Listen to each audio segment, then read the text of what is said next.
매일 성경과 함께하는 오늘의 큐티 시간입니다. 9월 29일 오늘의 말씀은 역대하 12장 1절에서 16절입니다.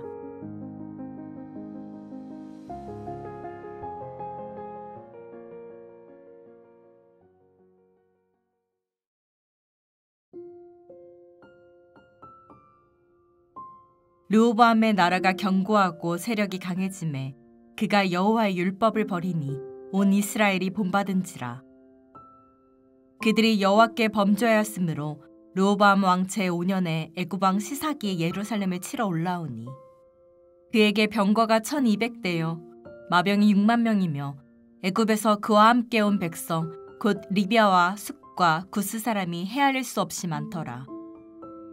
시삭이 유다의 견고한 성읍들을 빼앗고 예루살렘에 이르니 그때 유다 방백들이 시삭의 일로 예루살렘에 모였는지라.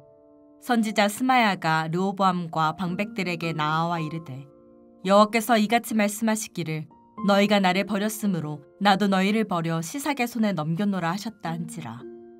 이에 이스라엘 방백들과 왕이 스스로 겸비하여 이르되 여호와는 의로우시다 하매 여호와께서 그들이 스스로 겸비함을 보신지라.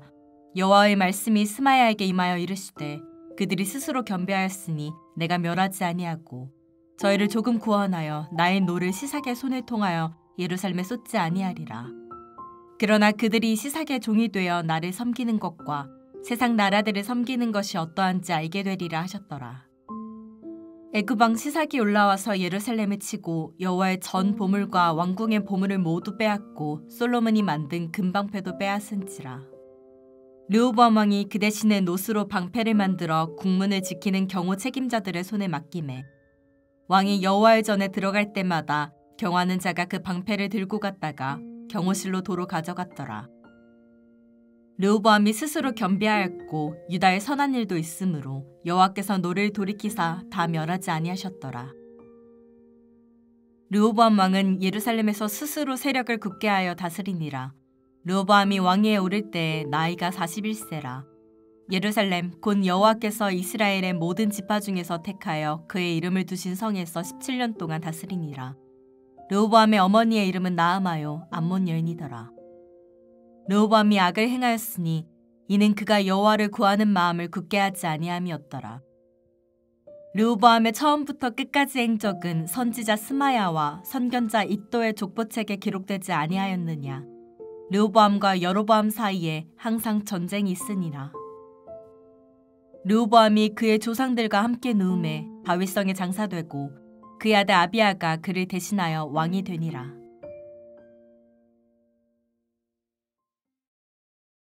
안녕하세요 독자 여러분.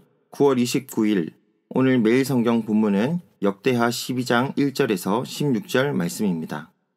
어제 본문에서 르호보암은 전쟁을 멈추고 성읍들을 요새화하며 제사장과 신실한 무리들의 도움으로 나라가 강성해졌습니다.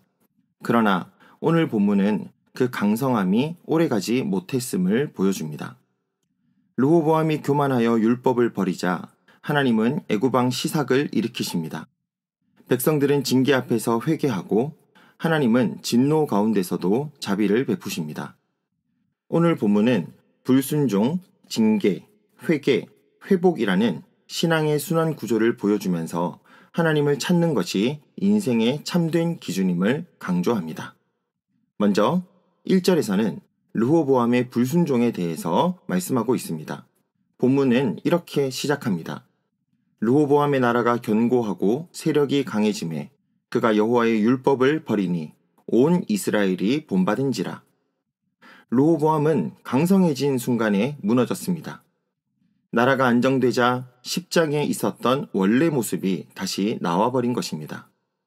그에게 있어서 나라의 견고함은 축복이 아니라 시험이었던 것 같습니다.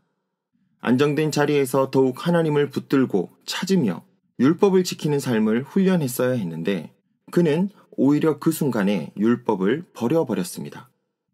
더 무서운 것은 왕의 타락이 백성에게 전염된다는 것입니다. 한 지도자의 불순종이 공동체 전체를 무너뜨립니다. 역대기 저자는 르호보암의 실패를 통해 포로기 이후 공동체에게 이렇게 묻고 있는 것입니다. 너희가 다시 교만하여 율법을 버리겠느냐? 사랑하는 독자 여러분, 인생의 위기는 내 삶이 평안하고 견고해졌다고 마음을 놓을 때 더 많이 찾아옵니다. 기도보다 계획을, 말씀보다 경험을 더 의지하고 있지는 않으십니까? 고린도전서 10장 12절 말씀처럼 선줄로 생각하는 자는 넘어질까 조심해야 합니다. 진짜 견고함은 꾸준함에서 나타납니다. 그러기에 오늘도 우리는 주님의 말씀을 계속 묵상하며 살아가야 합니다.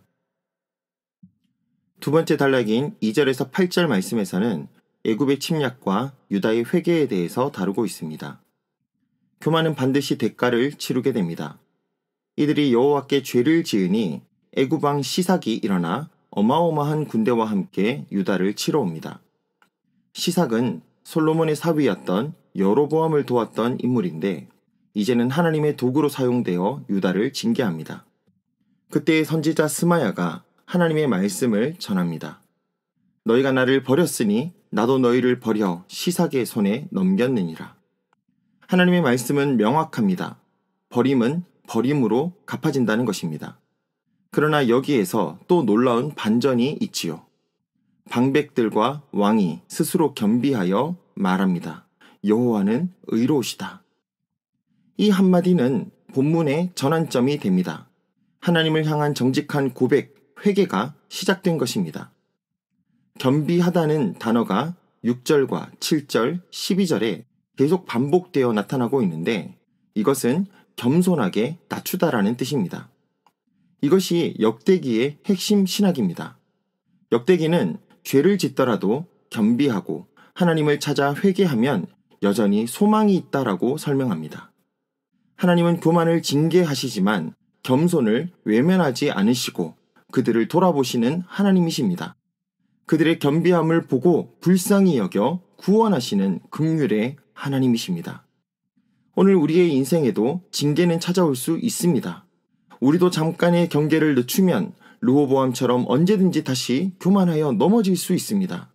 그래서 우리도 불순종의 대가를 경험할 수 있습니다. 그러나 이 모든 것은 하나님이 우리를 버리셔서가 아니라 돌이키게 하시기 위함입니다. 징계 앞에서 우리는 여호와는 의로우십니다 라는 고백을 할 수 있습니까? 거기서부터 참된 회복이 시작됩니다.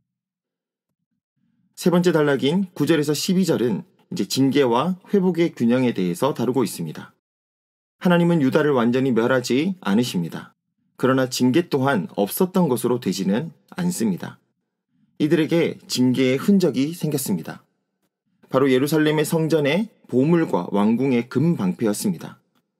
이것은 다윗과 솔로몬의 헌신으로 모은 것이며 하나님을 섬긴 이들의 영광을 보여주는 예루살렘의 또 성전의 자랑이었을지도 모르는 것이죠.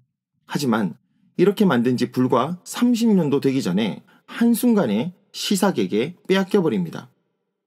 무너지는 것은 한순간입니다.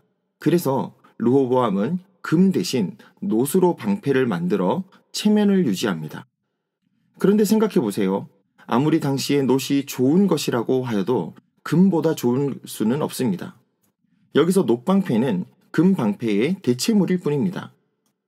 하나님의 영광이 떠나면 우리는 결국 놋방패로 치장하며 감추며 살아갑니다. 하지만 겉모습만 비슷할 뿐 그 안에 하나님의 영광은 없습니다. 역대기 저자는 이를 통해 독자들에게 묻습니다. 너희는 금방패를 붙들고 있느냐? 아니면 하나님이 떠난 자리에 놋방패로 그것을 가리고 있지는 않으냐? 그러나 동시에 하나님은 자비를 베푸십니다.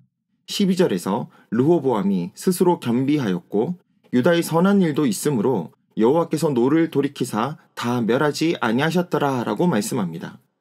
다윗 언약을 생각하신 하나님의 은혜, 또 스스로 겸비함과 또 신실했던 지난 3년간의 선한 일은 이들이 완전 망하지 않고 놋방패를 들고서라도 존재하게 만들어 주었습니다. 징계와 회복이 동시에 있습니다. 하나님은 의로우신 분이시지만 자비를 결코 거두지 않으십니다. 우리에게도 금방패 대신 놋방패 같은 순간이 있습니다. 그러나 하나님은 여전히 우리를 완전히 버리지 않으시고 회개의 길을 열어주십니다. 이것이 복음의 소망입니다. 마지막 네 번째 단락은 르호보암 왕의 통치와 죽음에 대해서 요약 정리해주고 있습니다. 마지막은 르호보암의 통치 요약과 죽음으로 마무리됩니다. 그는 17년간 다스렸고 선과 악이 섞여 있는 왕으로 평가됩니다. 핵심은 14절에 있지요. 르호보암이 악을 행하였으니 이는 그가 여호와를 구하는 마음을 굳게 하지 아니함이더라. 역대기 저자는 왕의 업적보다 하나님을 찾는 태도를 기준으로 삼습니다.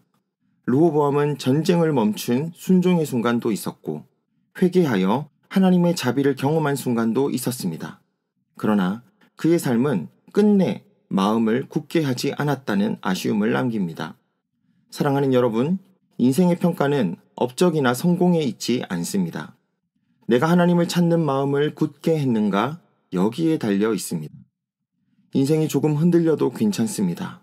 중요한 것은 끝까지 하나님을 찾는 자리로 굳게 나아가는 것입니다. 오늘 주님의 뜻을 찾는 일에 마음을 굳히기로 결심하셨습니까? 이것이 우리의 삶을 붙들 것입니다.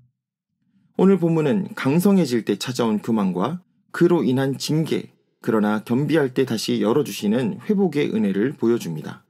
하나님은 우리를 징계하시되 끝내 멸망하지 않게 하시는 분이십니다.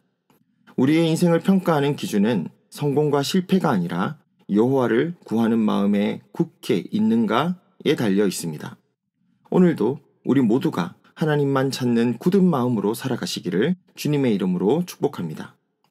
하나님 아버지, 강성해졌을 때 교만하여 율법을 버린 르호보암의 모습을 보며 저희 자신을 돌아봅니다. 징계로 깨닫게 하시고 회개하는 자에게 다시 회복의 길을 열어주시는 주님의 은혜를 찬양합니다. 저희가 금방패 대신 녹방패로 살아가지 않게 도와주시고 때로는 실패하고 실수하더라도 끝까지 하나님을 구하는 굳은 마음으로 살게 하여 주옵소서. 우리의 업적이나 성공이 아니라 하나님을 찾는 믿음으로 평가받는 삶을 살게 하여 주시옵소서.